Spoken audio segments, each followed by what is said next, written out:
మీరు పాకిస్తాన్ అంత ప్రేమిస్తే దయచేసి పాకిస్తాన్కి వెళ్ళిపోండి, ఇక్కడ ఎందుకు? హాయ్ హలో నమస్తే, welcome to PDJ Pagadala junction. Last 24 hours news number 23 కి స్వాగతం. ఈ రోజు ఈ వీడియోలో ఈ పెహల్గామ్ ఇన్సిడెంట్ జరిగి ఆల్మోస్ట్ 5 రోజులు గడిచిపోతుంది, 5 డేస్ అయిపోయాయి అనమాట. సో అయినా సరే ఇప్పటికీ ఎవరైతే అటాక్ చేశారో వాళ్ళని ఇప్పటికీ ఇండియన్ ఆర్మీ వెతుకుతుంది అనమాట, ఇంకా దొరకలేదు. సో అదే విధంగా ఈ లాస్ట్ 24 అవర్స్ లో ఈ ఇండియా పాకిస్తాన్ మధ్య కొన్ని మేజర్ చేంజెస్ అయితే జరిగాయి. సో వాటి గురించి ఈ వీడియోలో తెలుసుకునే ప్రయత్నం అయితే చేద్దాం. Point number 1, Pakistan army chief ఉన్నాడు కదా అసీఫ్ మునీర్, ఇప్పుడు కనిపించకుండా పోయాడంట. మన ఎప్పుడో పెహల్గామ్ ఇన్సిడెంట్ జరగకముందు ఒక వారం ముందు అనుకుంటా, సో అప్పుడు ఇండియన్ గురించి ఏదో పెద్ద పిచ్చగా వాగాడి. సో అప్పుడే అలర్ట్ అవ్వాల్సింది, కానీ ఎవరు గ్రహించలేకపోయారు. ఇంత పెద్ద ఇన్సిడెంట్ జరుగుతుందని ఎవరు ఊహించలేకపోయారు అనమాట. ఇన్ఫాక్ట్ వాళ్ళ ఫ్యామిలీని కూడా సేఫ్ గా ముందుగానే ఇండియా పాకిస్తాన్ కి యుద్ధం జరుగుతుందని ముందుగానే ఊహించి వాళ్ళ ఫ్యామిలీని లండన్ కి సేఫ్ గా పంపించేసాడంట. సో ఇప్పుడు వాళ్ళతో పాటు కూడా వీడు కూడా వెళ్ళిపోయి ఉంటాడు అనేసి న్యూస్ ఛానల్స్ లో సర్క్యులేట్ అవుతుంది. సో ఆ విధంగా పిచ్చగా వాగిన ఆర్మీ చీఫ్ ఇప్పుడు కనిపించకుండా పోయాడు. ఇన్ఫాక్ట్ చాలా మంది చెప్తుంది ఏమంటే పారిపోయాడు అని చెప్తున్నాడు అనమాట. నెక్స్ట్ పాయింట్ నెంబర్ 2, యుద్ధం వస్తుందని మన ఇండియన్ న్యూస్ ఛానల్స్ లో సర్క్యులేట్ అవుతుంది. అదే విధంగా మన పాకిస్తాన్ ఛానల్స్ లో కూడా ఇదే విధంగా ఇండియా ఎప్పటికైనా యుద్ధం చేసే ఛాన్స్ ఉంది, వాళ్ళే స్టార్ట్ చేస్తారని వాళ్ళు ఇంకా భయపెడుతున్నారు అనమాట అక్కడ జనాల్ని అందరినీ. సో ఈ భయంతో అక్కడ పాకిస్తాన్ ఆర్మీలోనే 250 మంది ఆఫీసర్స్ అలాగే 1200 మంది సోల్జర్స్ ఈ యుద్ధం భయంతో రిజైన్ చేసి వెళ్ళిపోయారంట. సో దానికి సంబంధించిన ఒక లెటర్ కూడా సోషల్ మీడియాలో బాగా వైరల్ అవుతుంది. సో ఇంకా యుద్ధం స్టార్ట్ కాలేదు, అప్పుడే మీ భయం ఏందిరా నాయన, ఇప్పుడే తుడిచిపెట్టుకొని వెళ్ళిపోతున్నారా? నెక్స్ట్ పాయింట్ నెంబర్ 3, పాకిస్తాన్ కి చెందిన 16 యూట్యూబ్ ఛానల్స్ ని ఇండియన్ గవర్నమెంట్ బ్యాన్ చేసింది అనమాట ఇండియాలో. ఎందుకంటే ఆ యూట్యూబ్ ఛానల్స్ మన ఇండియన్ ఆర్మీ గురించి ఫేక్ న్యూసెస్ అలాగే మిస్ఇన్ఫర్మేషన్ ని స్ప్రెడ్ చేస్తున్నాయంట. సో అందుకని ఈ 16 యూట్యూబ్ ఛానల్స్ ని బ్యాన్ చేశారు. అందులో దాదాపు మిలియన్ సబ్స్క్రైబర్స్ ఉన్నాయన్నమాట. నేను ఇక్కడ ప్లే చేస్తున్నాను చూడండి. అంత పెద్ద యూట్యూబ్ ఛానల్స్ ని లేపేశారు. ఇంకా చిన్న యూట్యూబ్ ఛానల్స్ ని వదులుతారా చెప్పండి? కొంతమంది అయితే ఈ యూట్యూబ్ ఛానల్ పెట్టుకొని మన ఇండియా నుంచే పాకిస్తాన్ కి సపోర్ట్ చేస్తున్నారు అనమాట కొంతమంది. మీకు చెప్తున్నాను, మీరు పాకిస్తాన్ కి సపోర్ట్ చేసేట్టుగా ఉంటే మీరు పాకిస్తాన్ కి వెళ్ళిపోండి. మీకు అవకాశం కూడా వచ్చింది వెళ్ళిపోండి, అవసరం లేదు. మీరు మీలాంటి వాళ్ళు మీ ఇండియాకి అవసరం లేదు. మీరు పాకిస్తాన్ అంత ప్రేమిస్తే దయచేసి పాకిస్తాన్కి వెళ్ళిపోండి, ఇక్కడ ఎందుకు? నెక్స్ట్ పాయింట్ నెంబర్ 4, ఇండియాలో ఉన్న పాకిస్తాన్ పౌరులకి ఇండియన్ గవర్నమెంట్ డెడ్ లైన్ అయితే పెట్టింది అనమాట. ఈ ఏప్రిల్ 29th కి, అంటే నేను ఈ వీడియో అప్లోడ్ చేసే టయానికి మీరు చూసే టయానికి వాళ్ళు ఇండియా నుంచి విడిచిపెట్టి వెళ్ళిపోవాలని డెడ్ లైన్ అయితే పెట్టారు. ఒకవేళ గడువు తేదీ ముగిసిన అయినా సరే ఇంకా ఇండియాలో ఉంటే వాళ్ళకి ఖచ్చితంగా 3 years జైలు శిక్ష పడుతుంది, లేదా 3 lakhs ఫైన్ పడుతుంది, లేదా ఈ రెండు ఒకేసారి పడొచ్చు అని ఇండియన్ గవర్నమెంట్ హెచ్చరించారనమాట.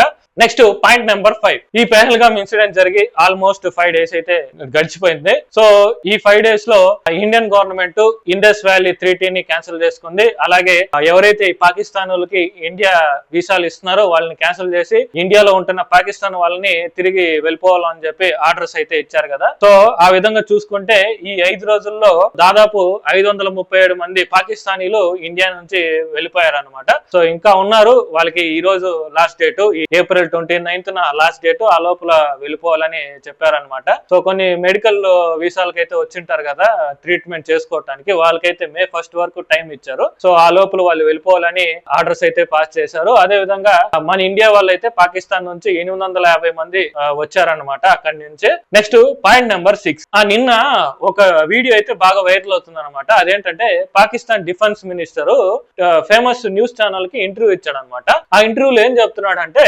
పాకిస్తాన్ లో ఉగ్రవాదుల్ని పెంచి పోషించింది మేమే, ఇది దాదాపు 30 years నుంచి జరుగుతుంది, ఇది అమెరికా కూడా తెలుసు, అమెరికా కూడా ఈ ఉగ్రవాదుల్ని ఉపయోగించుకోవడం అయితే జరిగింది అని ఆయన డైరెక్ట్ గానే అదేదో ఘనకార్యం చేసినట్టు చెప్తున్నాడు అనమాట. ఎస్ మేము చేసాం, ఇప్పుడు ఏంటి, ఏం చేస్తారు, ఏం పీక్తారని డైరెక్ట్ గానే అంటున్నాడు. చెప్పాలంటే పాకిస్తాన్ అతలాపాతానికి పడిపోయింది. ఇప్పటికే మన ఇండియా ఎక్స్పోర్ట్స్ ఇంపోర్ట్స్ బ్యాన్ చేసింది, దాని వల్ల మెడికల్ ఎమర్జెన్సీ వచ్చింది. పైగా మన ఇండియా చేసిన పనికి ఇప్పటికే నోరు మీద వేలేసుకుంటున్నారు అనమాట.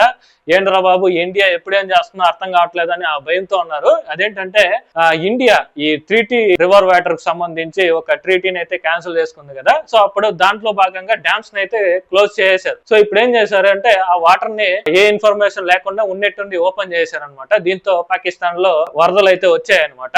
సో ఆ విధంగా అయితే జరుగుతుంది. అంత భయానక సిచ్యువేషన్స్ ఉన్నా కూడా వీడు ఈ పాకిస్తాన్ డిఫెన్స్ మినిస్టర్ ఊగిపోతున్నాడు. సో ఇంకా next point number 7, India France తో ఓ భారీ డిఫెన్స్ డీల్ ని చేసుకుంది.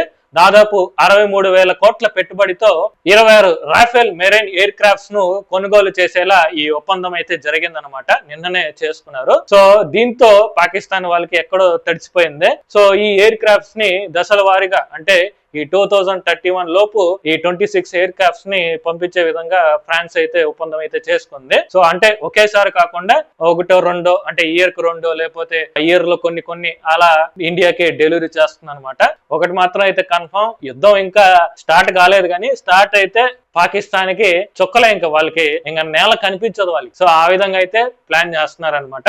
పాయింట్ నెంబర్ 8, ఏ విధంగా అయితే మన ఇండియా ఫ్రాన్స్ డీల్ అయితే చేసుకున్నారో సో అదే విధంగా చైనా పాకిస్తాన్ ఒక డీల్ అయితే చేసుకున్నారు అనమాట. సో చైనానే పాకిస్తాన్ కి PL-15 మిసైల్స్ ఎయిర్ క్రాఫ్ట్స్ ని పంపించింది అనమాట. నిన్ననే డెలివరీ చేశారు. సో ఇక్కడ వాళ్ళు డెలివరీ చేయడానికి కారణం ఏంటంటే ఇప్పుడు చైనాకి అమెరికాకి ఏ విధంగా టారిఫ్స్ కూడా జరుగుతుందో అందరికీ తెలిసిందే. దాదాపు ఇప్పటికి 145% టారిఫ్స్ ను విధించారు అనమాట అమెరికా ప్రెసిడెంట్ ట్రంప్. ఇప్పుడు ఏం చేస్తున్నారంటే ఇప్పుడు ఆల్రెడీ చైనాలో ఉన్న మ్యానుఫ్యాక్చరర్స్ పెద్ద కంపెనీలు, యాపిల్ కొన్ని పెద్ద కంపెనీస్ ఇండియాలో పెట్టడానికి ప్లాన్ చేస్తున్నారు.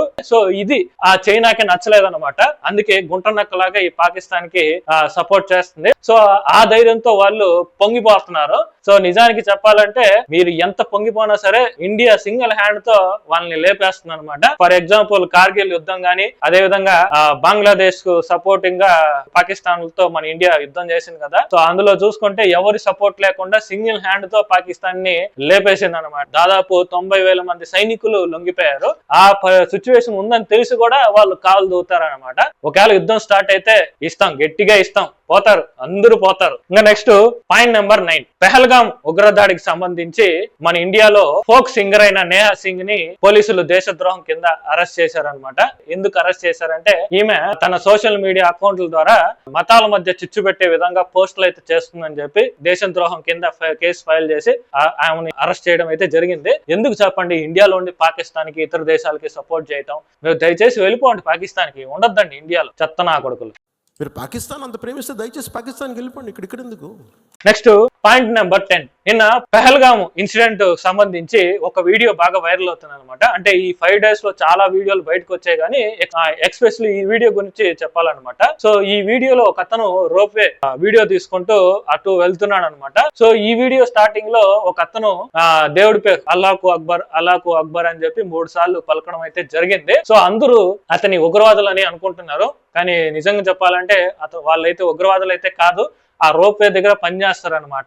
ఇక మిస్ఇన్ఫర్మేషన్ అయితే స్ప్రెడ్ అవుతుంది. వాళ్ళైతే ఉగ్రవాదులు అయితే కాదు, వాళ్ళు కూడా కాశ్మీర్ లో ఉండే వాళ్ళే. సో దీనికి సంబంధించిన NIA కూడా, నేషనల్ ఇన్వెస్టిగేషన్ ఏజెన్సీ కూడా క్లారిటీ ఇచ్చింది. సో అతనికి నోటీసులు అయితే ఇచ్చింది. ఎందుకు అలాగే ఈయన ఈ వీడియో తీసుకుంటూ రోప్వేలో వస్తున్నాడు కదా, మధ్యలో వచ్చే కొందరికి ఫైరింగ్ అయితే స్టార్ట్ అయింది. కానీ ఈ విషయం సెల్ఫీ వీడియో తీసుకుంటున్న అతనికైతే తెలియలేదు. ఆయన మాత్రం లొకేషన్ ని ఎంజాయ్ చేస్తూ వీడియో అయితే తీసుకుంటున్నాడు. మేబీ ఆ రోప్ వే అయిపోయిన తర్వాత కిందకు వచ్చిన తర్వాత రియలైజ్ అయి ఉంటాడేమో. సో వీటితో పాటు ఛత్తీస్గఢ్ లో ఏ విధంగా మన ఇండియన్ ఆర్మీ ఉగ్రవాదులతో పోరాడుతుందో ఆ విధంగా ఛత్తీస్గఢ్ లో మన పోలీసులు మావోయిస్టులతో పోరాడుతున్నారు అనమాట. దాదాపు వాళ్ళని 1000 మంది దాకా వాళ్ళని చంపడం అయితే జరిగింది. సో ఈ విధంగా ఇండియాలో ఇంటర్నల్ గా మావోయిస్టులతో పోరాడుతుంటే ఎక్స్టర్నల్ గా పాకిస్తాన్ ఉగ్రవాదులతో మన ఇండియా పోరాడుతుంది అనమాట. ఆ విధంగా అయితే జరుగుతుంది. సో ఈ లాస్ట్ 24 hours లో జరిగిన మేజర్ అప్డేట్స్ అయితే ఇవి. వీడియో నచ్చితే ఒక లైక్ చేయండి, కుదిరితే మీ ఫ్రెండ్స్ అండ్ ఫ్యామిలీస్ కి ఈ వీడియోని షేర్ చేయడానికి ట్రై చేయండి. ఇలాంటి లాస్ట్ 24 hours వీడియోస్ కానీ, సినిమా అఫైర్స్ వీడియోస్ కానీ మీ దాకా రావాలంటే మీరు చేయాల్సింది ఒకటే, ఈ ఛానల్ ని సబ్స్క్రైబ్ చేసుకోండి, లైక్ చేయండి, కామెంట్ చేయండి. మీరు చేశారు కదా, డన్. సో మరిన్ని ఇన్ఫర్మేటివ్ వీడియోస్ తో మళ్ళీ కలుద్దాం.